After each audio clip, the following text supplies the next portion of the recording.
Good morning. Morning. Good morning. I see Mr. Frank Del Pesce. Any update on mortgage rates ahead of we're what, days away, right?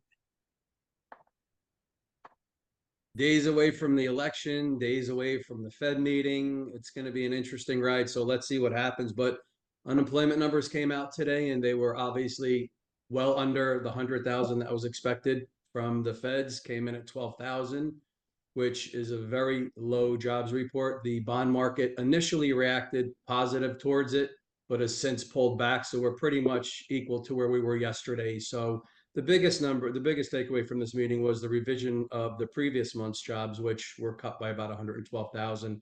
So it's going to be a little bit of a ride for the next couple of days, but as we've been speaking about, rates have gone up just about 0.75% in the last month. So typically, or average right now is around 7% from the low sixes. Still, listen, historically, still good low rates. But one of the things we want to touch on is when we buy the interest rate down, you could typically spend anywhere between 2,000 to 6,000 to buy the rate down 0.25%. So you could buy it from 7% to 6.75 to 6.5. It'll cost you for every half point that you pay, which will reduce the rate by 0.25%. It'll be about $6,000. But we've talked about this in the past, and it's a 2-1 or a 3-1 buy down where for the first year, if you do a 2-1 buy down, you could buy the rate down from 7% down to 5%. So in year one, your interest rate will be 5%. In year two, it'll bump up to 6%. And then in year 3 through 30, for the remaining years, it'll be at 7%, which gives the buyer hopefully, some low payments. It's about a $250 savings per month on a buy down versus if you pay money just to buy it down 0.25% each month, it's about $60. So my point here is if you have a seller, and I know the market is Okay, what do I starting need to to say, soften in Mark? some By areas. the pictures? I don't know what else to say. No, you're fine. That's good. All right, Frank, go back and unmute All right, yourself. so if you do a buy down, and we know the market's starting to soften in some areas, instead of having the seller reduce their price by maybe 20,000 or 25,000, offer a seller concession to the buyer to do a 2-1 buy down. So a 2-1 buy down, dropping the rate from 7% down to 5% could cost about 10,000. So maybe reduce the price by 10,000 and then offer a $10,000 seller concession. So that might be something to offer the buyers to attract people, to buy the home. So that's just another way of, not fully reducing the price, but just to give some sort of incentive, to have their house sold. So interest rates are still low. Let's just keep an eye out over the next couple of days, keep our fingers crossed, and let's see what happens. All right, thank you. I see some T2 participants on the call here. I wanted to see if you could maybe think of one key takeaway that we had when we met down in Baltimore, and if you don't mind sharing it. And one of the feedback I got from our awesome T2 participants, which are top producers and team leaders, people who had done platinum or higher, had been invited to join us down in Baltimore and do some masterminding and roundtables. So also, if you're in a place and you're decent, if you could put your camera on, a lot of people at the mastermind had suggested encourage being on camera so that we know our peers and are more likely to make referrals because we know them. So those are a couple of things. Let's see if anybody has any takeaways before I start talking about my pages and pages of notes. Rob, I'll jump in with a little bit of dialogue that I like quite a bit. Is when you're talking to a seller about offering compensation to a buyer agent.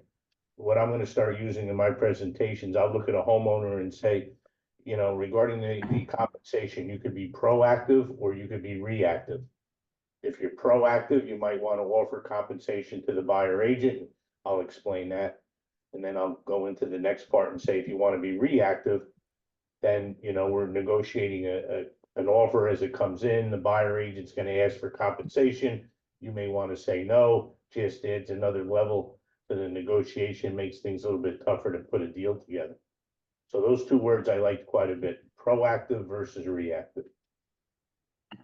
Thank you for sharing that. Anybody Jump else? in. All right, Tricia from Arizona. Why don't you just say your name and where you're from so that at least we Okay. get to know each other better. Okay, good morning. I'm Tricia Lehan from the Remax Excalibur office in Scottsdale, Arizona. And my favorite word that I took away, and I think you're probably going to talk about it, is friction. Take away the friction before we list property. And Yeah. that was ensure that the home meets the standard that people are looking for, including cleanliness, amazing staging, everything, do a home inspection before the event starts or before you list the property. So take the friction away from anything that the buyer might consider does not meet their standards. Yeah, Thank I you. think you talked about the word eliminate buyer friction on your listings. Yes, As the market's going to become more balanced, and even maybe we might see buyer advantage in the marketplace.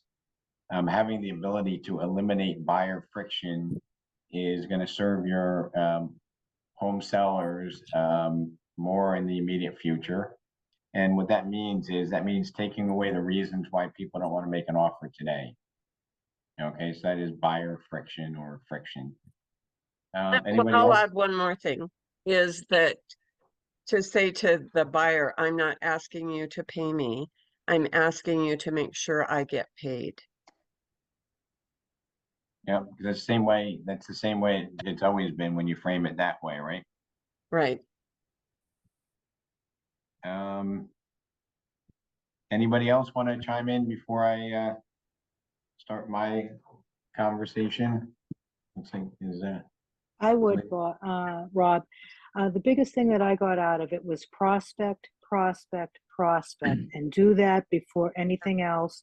Set up a goal for yourself to make your calls every day, and no matter what, make those calls and leave everything else behind. Managing the transaction. You need to get out there and talk to people, and that was a good reminder for myself. That was my biggest takeaway.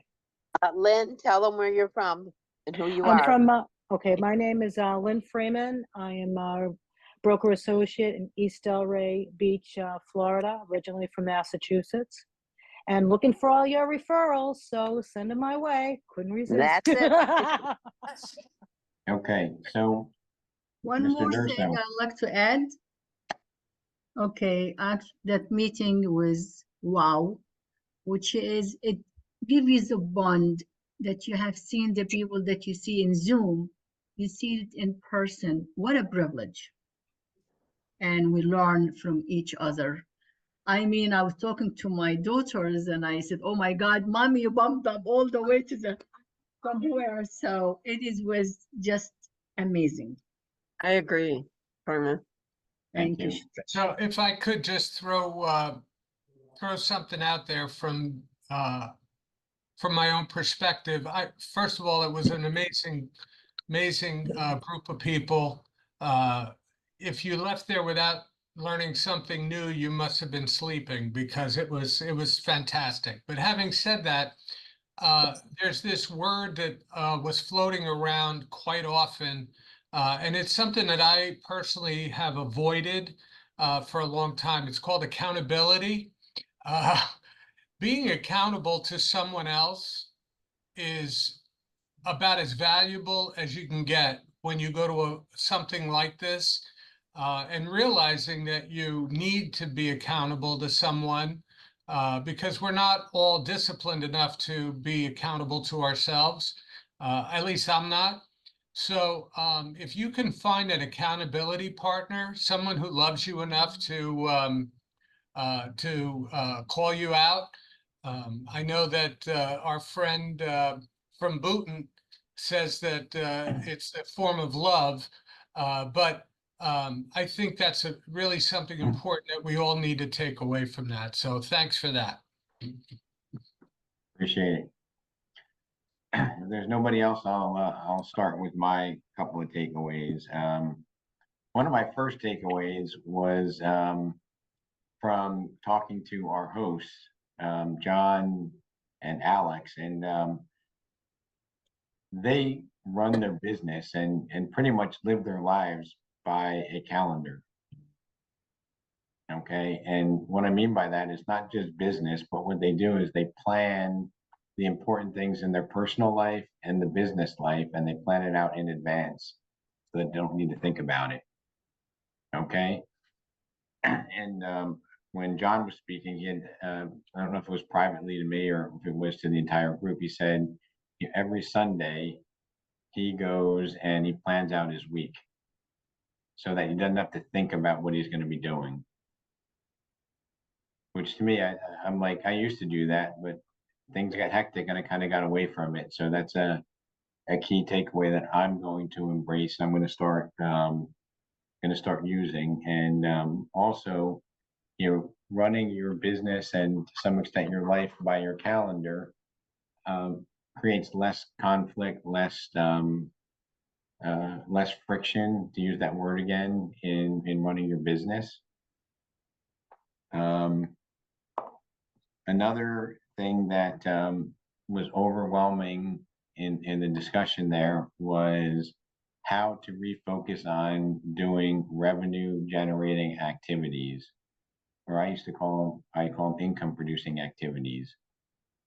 Okay, and I did a little bit of research, and according to a NAR article from a few years back, how much time do you think the average agent spends on doing income producing activities as a percentage of time? Just a couple of suggestions or guesses. 20% is from Wilson. Anybody else have a guess?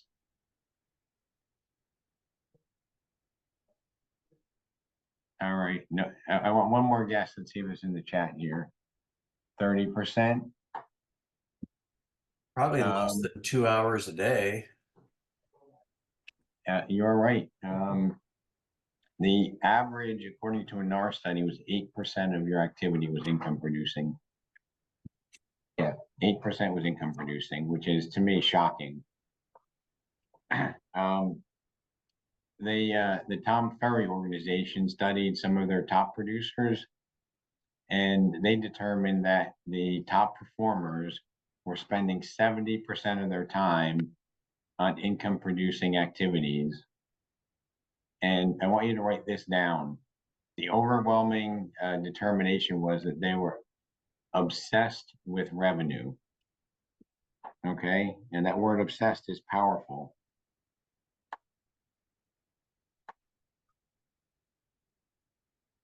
And I think a lot of us, you know, we go through the ups and downs, right? And it's natural. But the reason why we go through higher peaks and valleys is when we get 2 or 3 transactions launched, we're spending a lot of time on servicing the business, client care, taking care of the customer. And what is that taking us away from?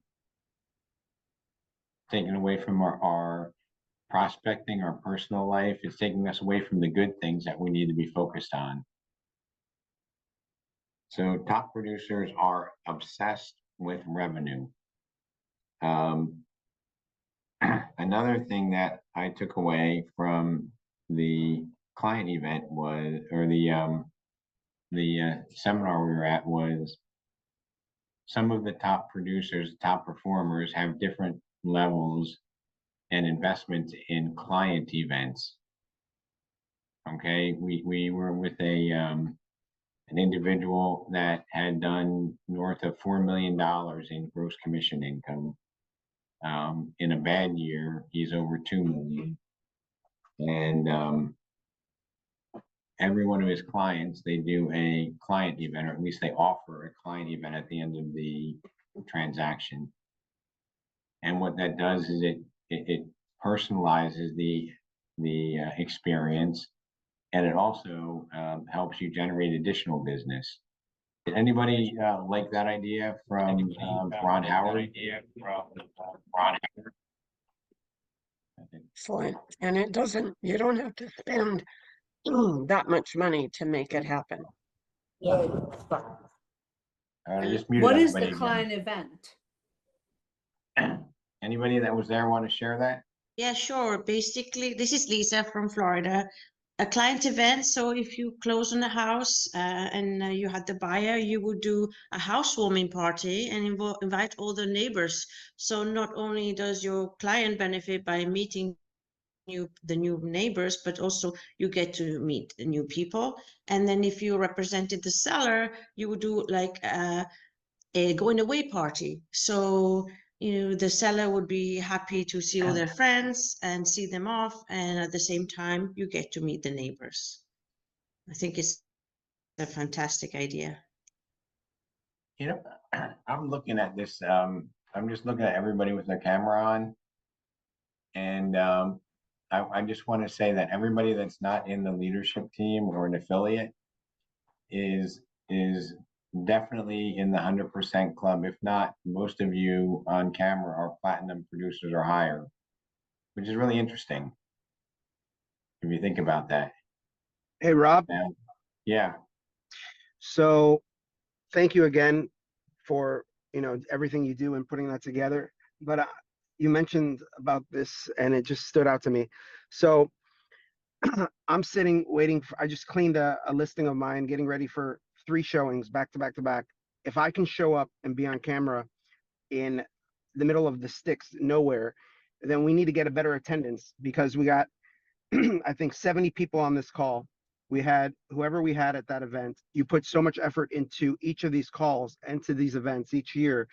I don't know why more people aren't showing up, putting their camera on and just saying hello. I mean, it was so nice to see so many people I've only seen on these calls, like Karma just mentioned. That was so nice. Trisha came from Arizona, and it's just, you get what you put into the business.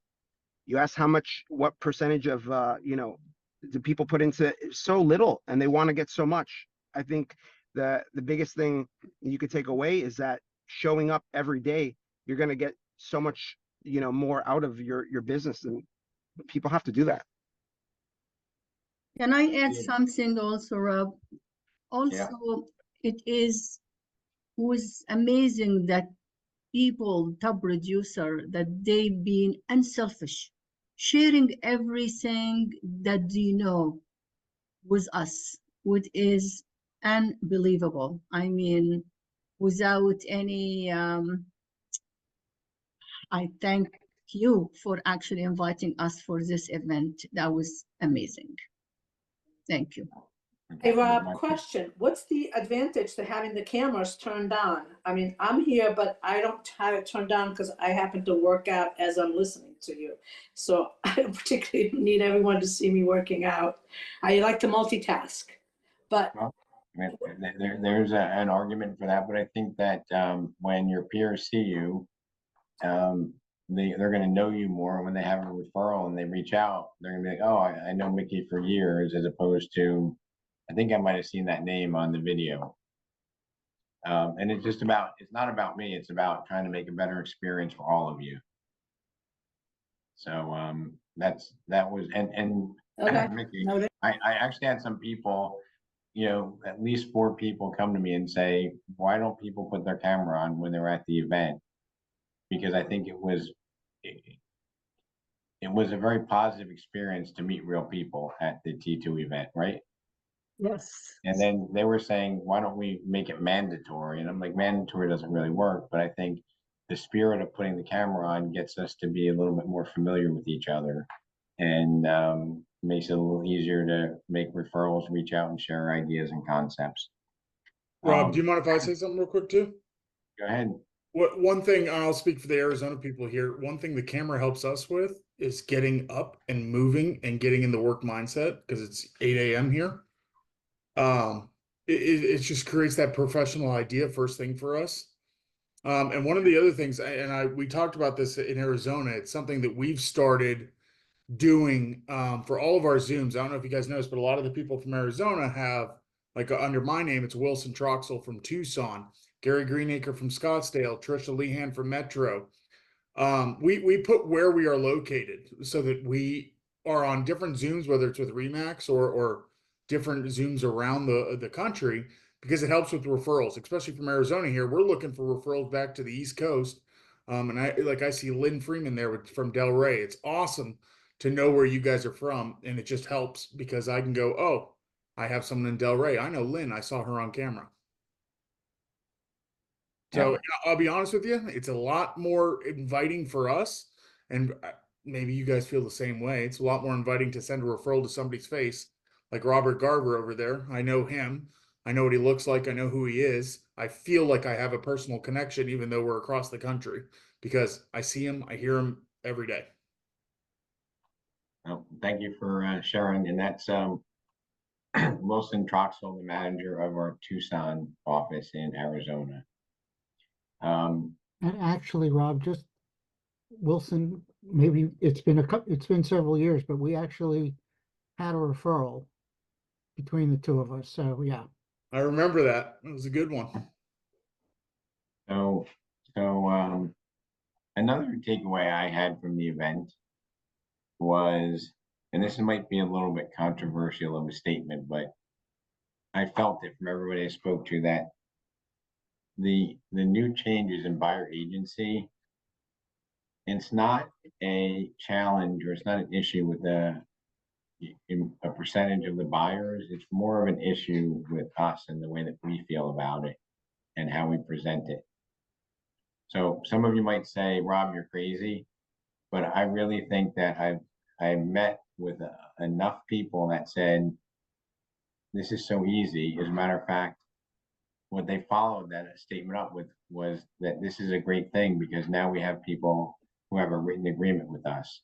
If you're on camera and you either heard or you made that statement, raise your hand from the T2.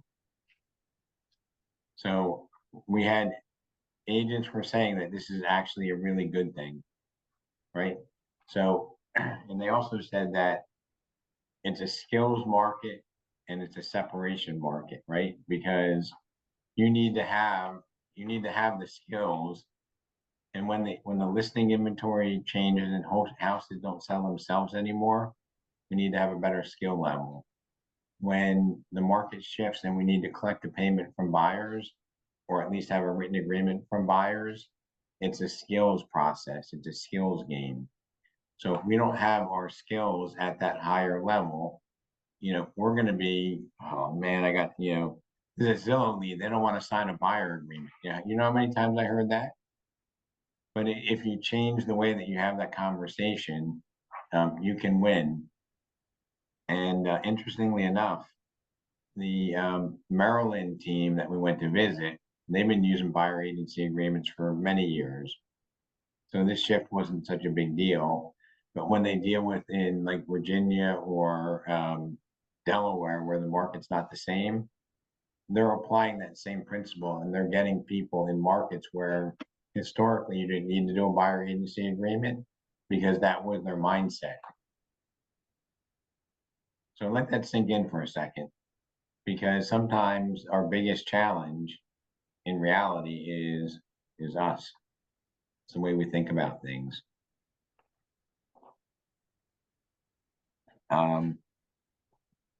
Another interesting point that I discovered is when I talk to team leaders, top agents, and team members there, they weren't concerned about how the decrease in the market would affect their income.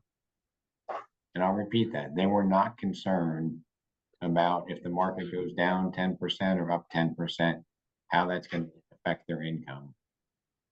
Because their income is driven by the activities that they're doing on a consistent basis.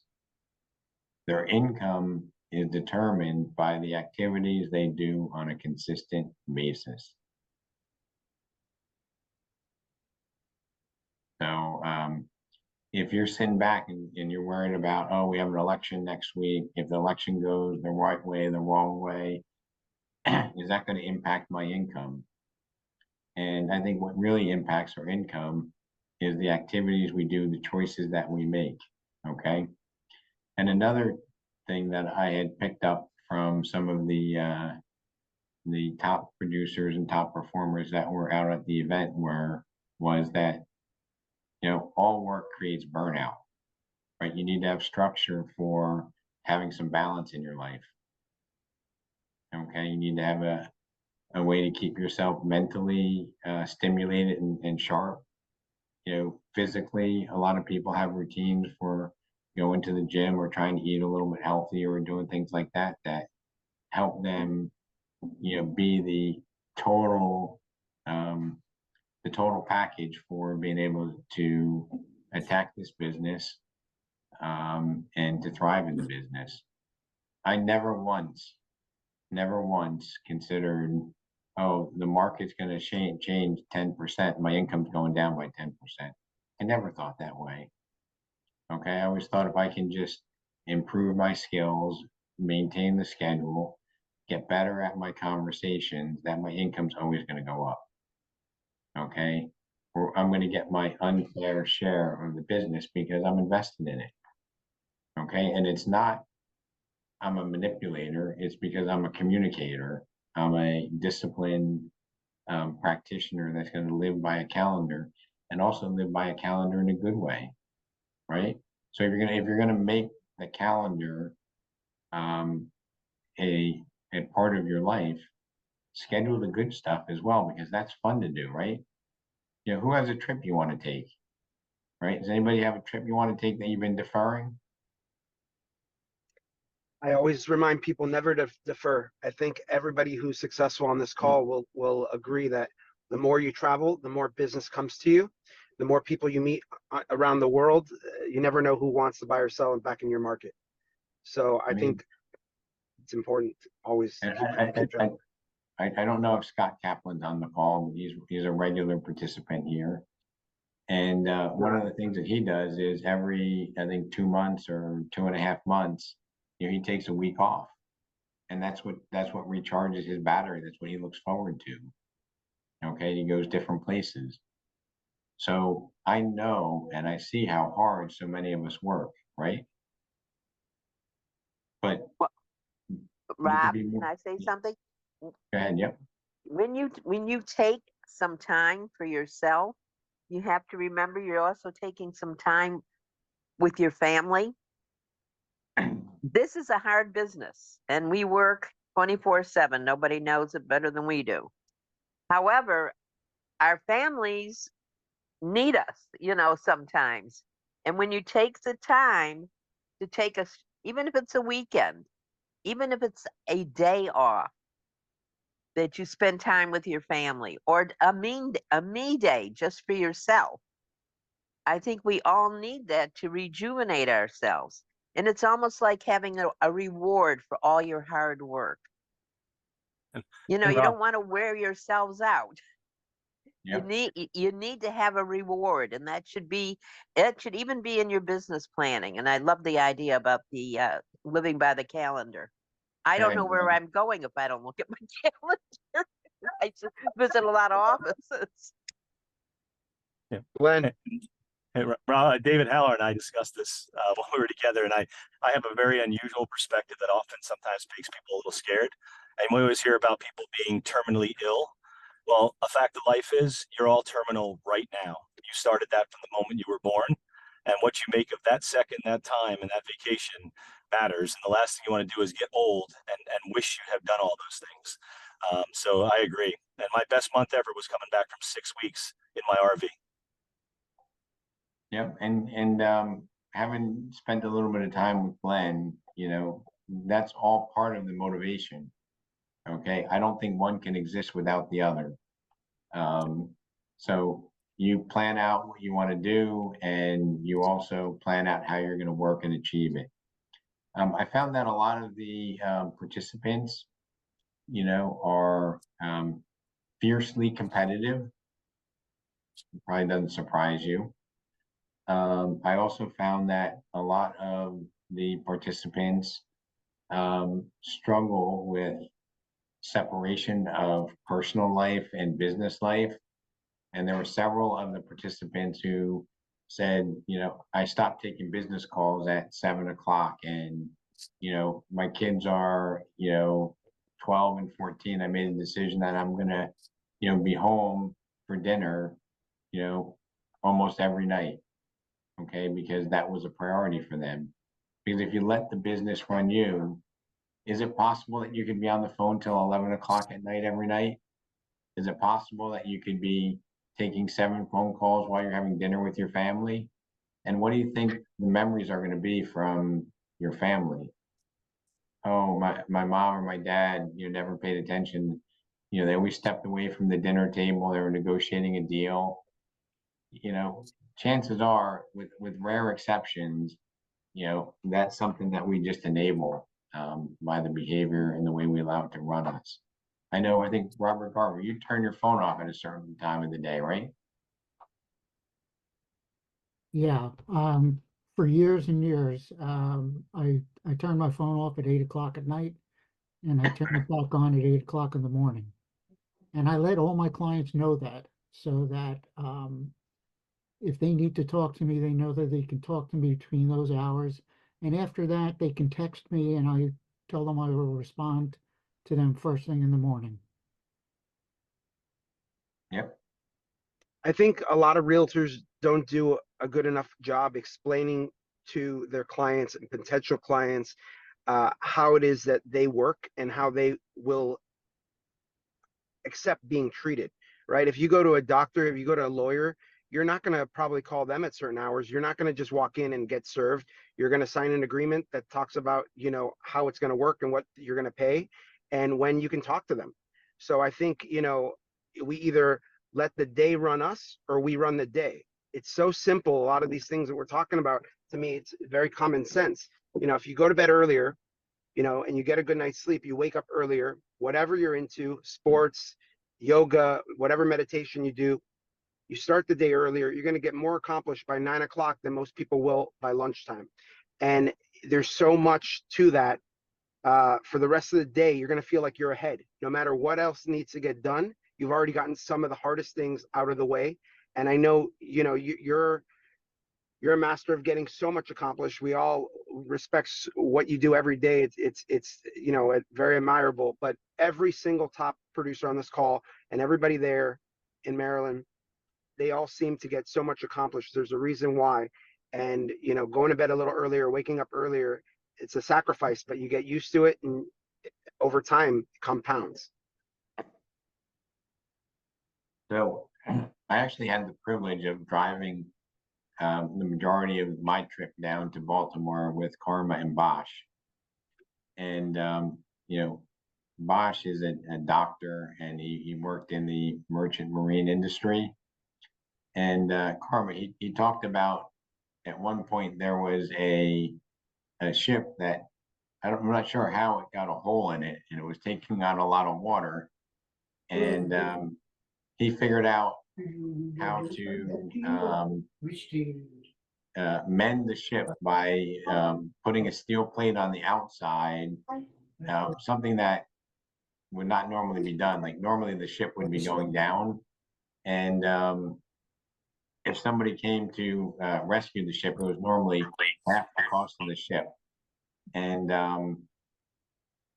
like my story about the person that in an hour, tapped on a mechanism in a cruise ship and charged them like 120 grand. And they said, that's a lot of money for an hour. And he said, well, you're not paying for the hour, you're paying for, my 45 years of experience to know exactly how to get your ship back on track. And if your ship was to go in dry dock, you would lose $1 million a day. So he actually got was it a $20,000 bonus or $25,000 bonus years ago for being able to creatively fix the ship? Was that the right number, Karma, or am I exaggerating? No, actually, you're right. So it's just really amazing how a lot of these conversations that we talk about really have practical implications. And in his instance, it wasn't that he demanded that price. It's like the company said, I can't believe you did that. How many years ago was that, Karma? almost 15 years ago. 1.5? Yeah. So 15 years ago, having $25,000, probably like 50 grand today. It's a pretty big payment that was voluntarily, paid to him by the shipping company. I also want to say that, probably the biggest value that we have as a RE/MAX organization, as a unified group, what do you think one of the biggest values that we have is? I just want to put it out there and see if anybody else comes away with it. Or maybe there's something I'm even missing that's of tremendous value. Well, Everybody's experience. Yeah. and I think the fact that everybody shares and we support each other, I think, especially us, our group, RE/MAX Select Group, including Arizona and Virginia, New Jersey, all our little other offices. I'm from Florida, so it's my main, focus.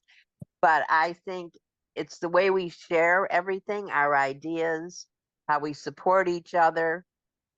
I think that's invaluable.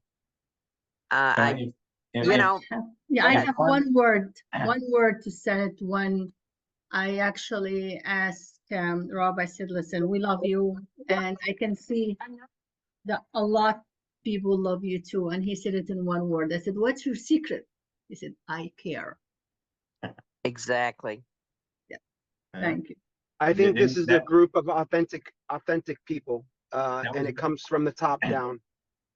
All right. So another thing I said more than once at the meeting was like attracts like. Think about that for a second. Right? We hang around people that are like us, and we're attracted to people like us, and that's why we're here. Okay.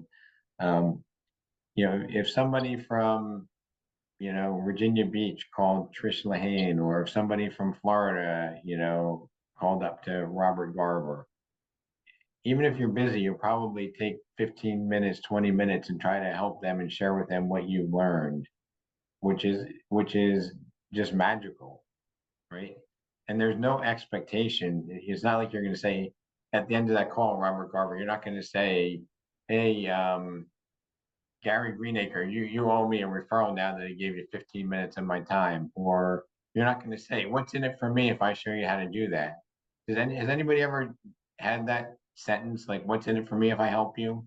Or do you just go and say, "Hey, let me, I was in that experience. I just want to pay it forward and help you." And I love what David Haller shared with us on the referral opportunities.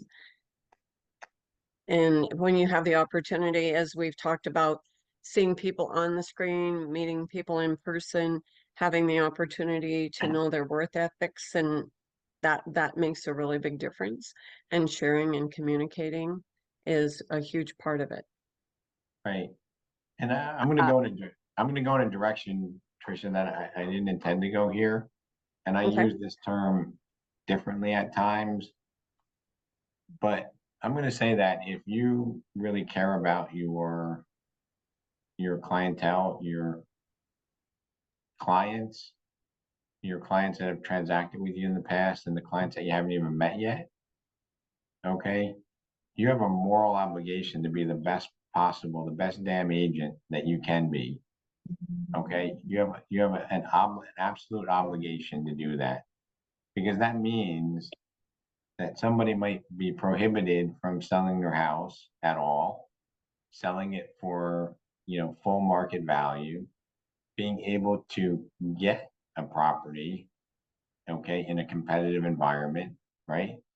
Having the confidence to make the right decision. How many people make the wrong decision and you scratch your head and say, why'd they do that? Right? And oftentimes, Wilson, when agents come to you and they're frustrated that a client took some action that didn't make sense, who do they always blame? The client. The client. Yeah. But who should be blamed? Well, I always bring it back to, well, how did we control the transaction? Where were you? What did we bring to the table? What things could we have done to stop that before it even became a problem? But am I being, does anybody want to call me out for being obnoxious when we say, I can't believe I showed that client 4 houses, then they went and they bought a house without me? I'm so angry. People are so nasty. That's Has on anybody you. ever heard a colleague say that before? So we're funneling the anger, at a client, when in reality, we should be taking a look at, what could I have done differently? It all comes back to accountability on your actions, accountability for how you started your day and how you tackled that client and how you were prepared for that client. Like you said, we owe them a moral obligation to be the best that we are. And that's how we need to start every day, the best that we are. Communication too. Rob, Yep. I had an agent a while back tell me that this is what happened to them. They were so upset. The buyer went and bought a house without them before we were doing the buyer's agreements. And I said, well, the smart thing to do is to send them a note telling them that you understand and you hope everything works out for them. And you want them to know that, these things happen. And all you can say is you wish them the very best and hope everything is great with their new home. They sent So- that. The inspection came back on this home, and it wasn't good. They called the agent and said, you know what? We would have been afraid to call you because we bought the house without you, but we got your note and you were so sincere that we thought, you know what? We'll just go back and have her help us find a new home and we won't use anybody else. So sometimes that negativity can be turned into a positive. Like Rob says, don't always be angry. It's, as we have the buyer's agreement, but they still, a lot of times are unaware. They walk into an open house, not realizing that, they're vulnerable. So I think we have to learn how to extend an olive branch instead of taking that problem and turning it into anger, turn it into a positive for us.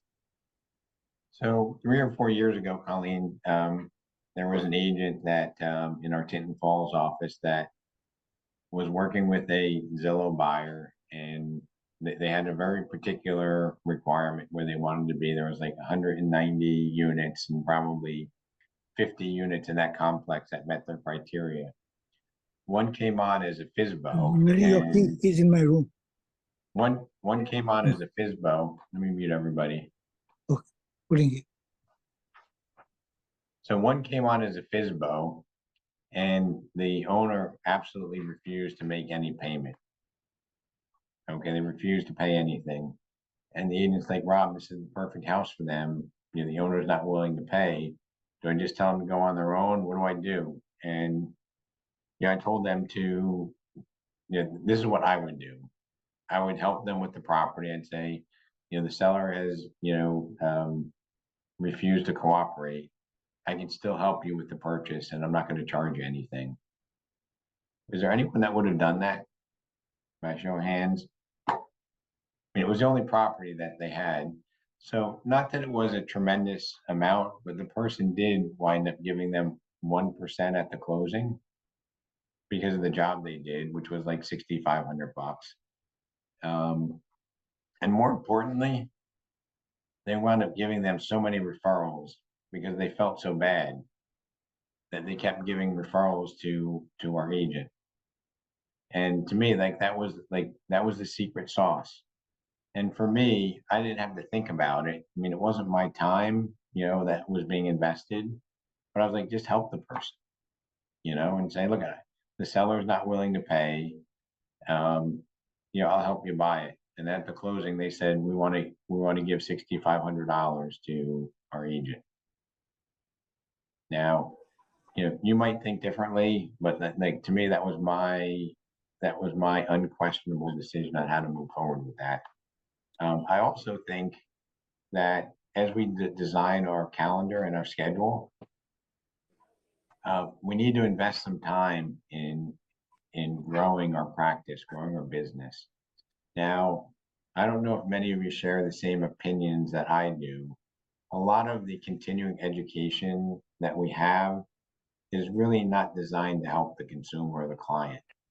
Okay, it's more of, how to stay compliant. It's more of a forced process to see if you're active in the business and to thin the herd, as opposed to improving the skills that you deliver to your client. Is there anyone that disagrees strongly with that statement? Hi, it's Amelia. I don't disagree entirely with that statement, but I can, as a transaction coordinator on the side, I can say that a lot of agents do need to invest the time for compliance as well as building their skills, because I see a lot of undesirable contracts on a daily basis. And it ranges from agents being in the business 2 years to 20 years. So I think we need to find a good balance of the development of skills for the business, and the development of, understanding the compliance and really having contracts that won't get you caught up in a legal battle. Right. I think that goes towards people that don't take pride in their work, in my opinion. Maybe that's another kind of semi-controversial statement. And I do think that some of the things that they teach you in terms of legal principles are valuable, and contracts need to make sense.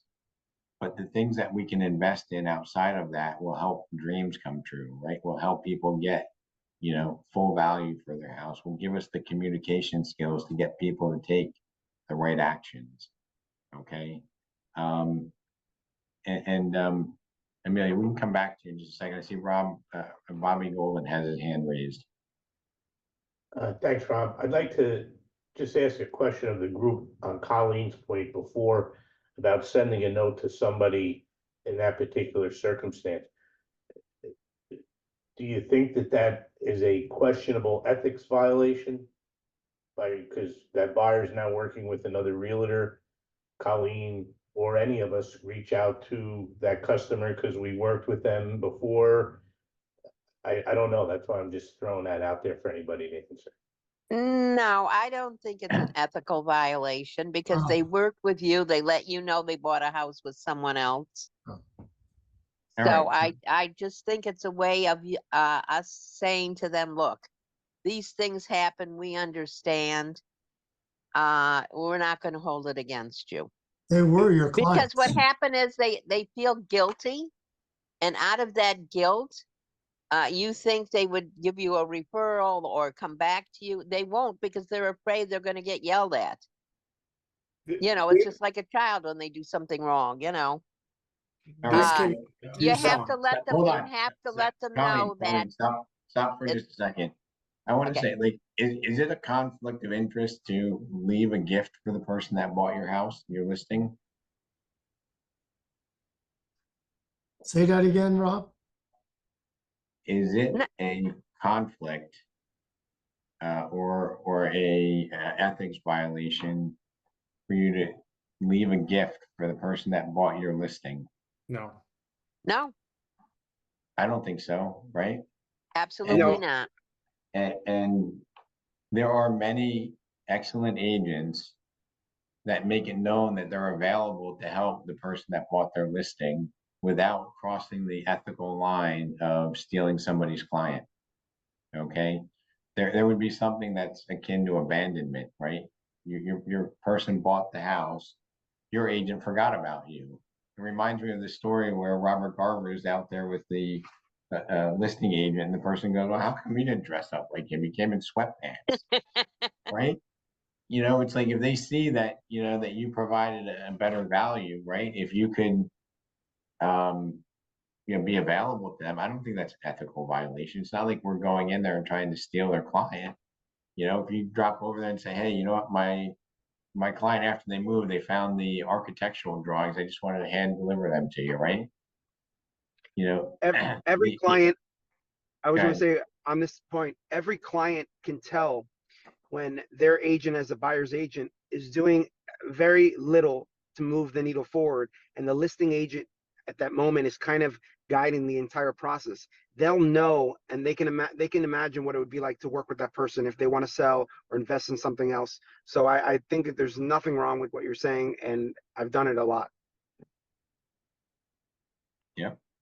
And, you know, to be, to be that, that go-to person, right? We really need to constantly invest. We can't be like, I've been doing this for 30 years. I don't need to, reinvent myself, right? You need to constantly be reinventing yourself. You need to find the way that, and Amelia, not to belittle like the poor professionalism of some people in the industry, but I'm just saying that let's just take the competent people that know how to fill out the forms, that understand the basic laws, right? Let's take those people and figure out how do we educate them on a higher level on servicing the client to get the job done, right? Because getting the job done is really where that's the true magic, is being able to have rapport and trust where people are going to follow what you say. Okay, they're going to follow the advice because we've been doing this for a long time. And to Karma's point, like if you ask them, you say, hey, how are you such a great agent? And you go, hey, because I care, right? Say, oh, I get it now, right? You're here to help me, right? Because a lot of times they think, we're just here to, make $11,000 or whatever the commission is. And yeah, we gotta make a living. We gotta, feed our families, put aside money for retirement, do all the things that our proven business needs to do. But there's nothing that says that you can't be a compassionate, we do good people, right? We do good things for our clients. Rob, Tricia, you got another question? Or I'm going to go on a little bit of it and tell you how much I thought the brainstorming during our summit was incredible. And Bosch happened to be in my team, and he shared, which I think we can all take this. He actually has the library in their town. They do a seniors workshop, and that's something that the library promotes, and they put Karma and Bosch put the work into it.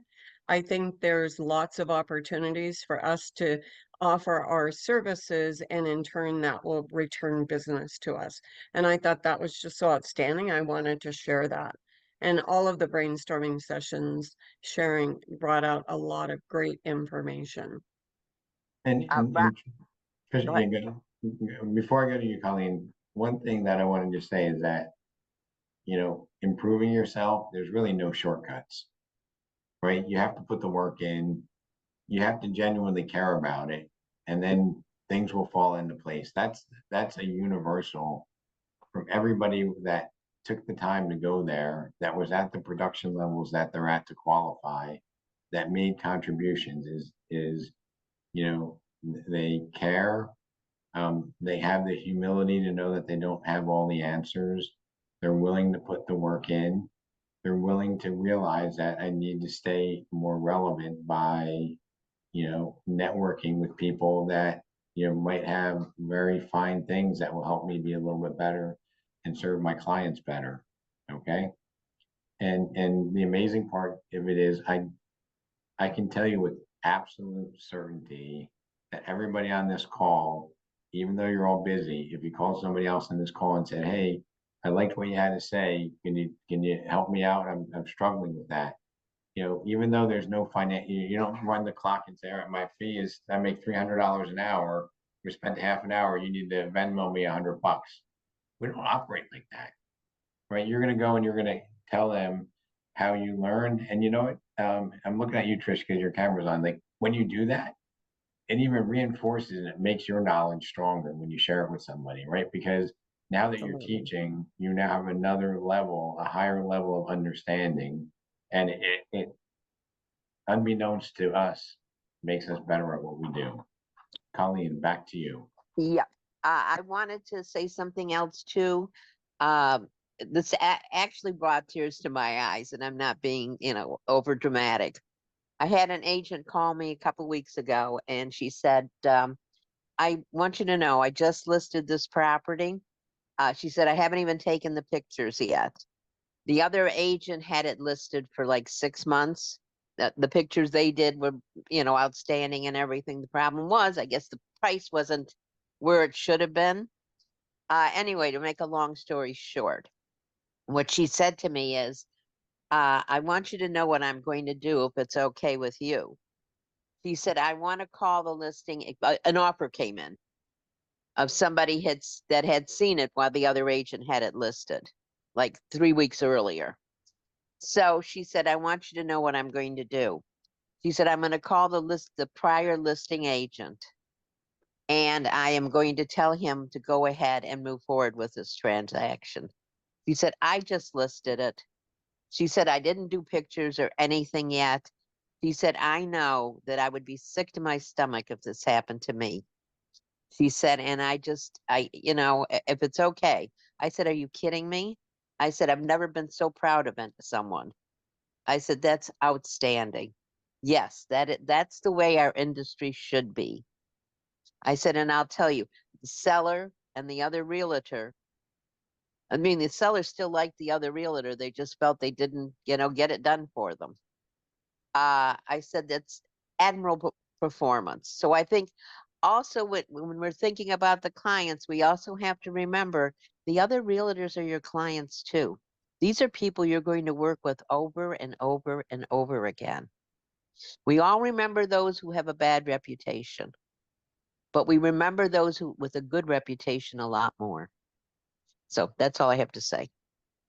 All right, so I'm gonna wrap it up by just saying that my closing comment is, let's remove friction from transactions by education. Let's remove the friction because we don't have to make a transaction difficult and say, look what a hero I was. If we can educate the consumer and give them a positive experience, we will get abundant repeat business. Okay, that's the reality to where we are. And we're blessed with having, a bunch of talented people that get on a call every Friday to share ideas. Like, this is priceless. You're not listening to a talking, bot saying about I can do this, do this, do this, where you're like, that doesn't relate to me. We are here where, peers that are in your shoes doing the same things that you're doing are just sharing great ideas. I'm looking at, John Newman, like we got so many great ideas there, John, right? Mr. Boca. Right, when I took the time to listen to, we have so many ideas from having all those plans that you can do, right? It was. I think he cut himself off. Fat finger on the camera button. But anyway, it's just everything is just such a positive experience. I want to just take that and listen to what your story is and figure out ways that we can, elevate your business by, mimicking what other peers have done that have worked, right? So that that if you take the time and you do it, it's going to provide you with the result that you want. You're going to take care of the customer, the money will follow. You're putting time in to live your life that you want. You don't want to just, work 24/7. And there's somebody on this, Michael Gopi, are you somewhere where you can talk? Yeah, I'm here. Weren't you talking about sometimes you talk to clients like past 10 o'clock at night? Yeah, sometimes 12 a.m., 1 a.m. Also Thanksgiving night with Frank, we're talking to clients. So maybe you can put boundaries there, so that you can, not like you wouldn't call your doctor at 10 o'clock at night. You know what I mean? So like, I think that would be a healthier lifestyle. And I honestly think your clients might respect you a little bit more if you had boundaries. That's just my opinion. I definitely agree. I want to say real quick, the takeaway from the Baltimore trip, my takeaway was seeing the Remax family. I just found out John Newman lives across the street from me, and we're neighbors, Michael. Yeah. So, we have such a talented team. and just to hear from each and every one at Baltimore was amazing. And I look forward to a strong 2025 with our Remax family. So hold on. So is it literally on the same street or no? Yeah, we live on Hypaloxo Road, literally across the street from me. It's the big neighborhoods, out west. So I'm in Smith Farm and he's in Isola Bella. So it's we can throw a rock across the street. It's great. Didn't know that until the convention. It's magical, I'm telling you. So let's try to get everybody up to platinum level. Come join us next year at our T2 Summit and keep showing up for these events because there's something great happening here when we share ideas. So I really do care. I want everybody to have a fantastic weekend and thanks for sharing an hour with me. Thank you. Thank you, Have a Rob. good one. Bye, Thank you. everybody. Bye. Thank you. Thanks, It was Rob. great. Bye-bye. Have a great weekend.